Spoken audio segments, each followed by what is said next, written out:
na 12 boh bala yang gebi oleh Allah mulai hino lam dunia sampai singgah terus uro yaumil qiyamah.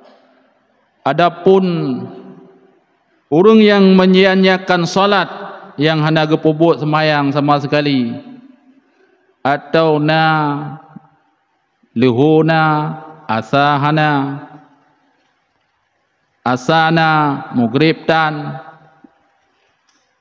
nyan akan gebi bala oleh Allah mulai hino di dunia sampai singgah huruf kiamat dengan 12 buah bala.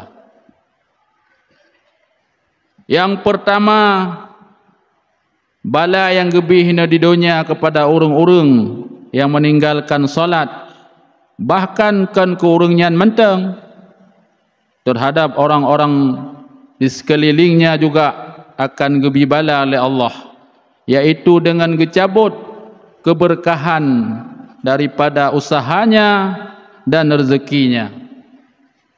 Tak pubut cula calo, tak kerja bengah sampai seput sampai malam, hana berkat dalam usaha tanya.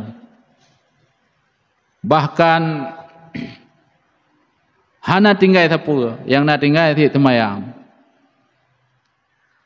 Hek dah kerja bengah sampai seput, hana tinggal. Orang dapat waktu akhir tahun, apa yang nak tinggal? Semayang.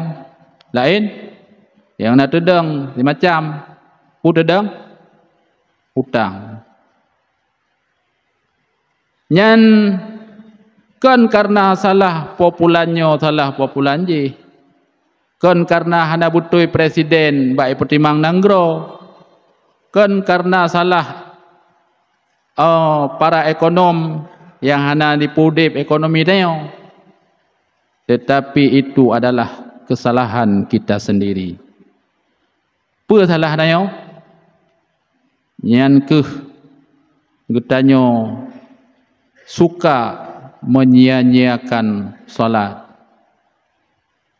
Tipuro Tuhan hantam pernah yang sempurna semayang, tapi nak tinggal.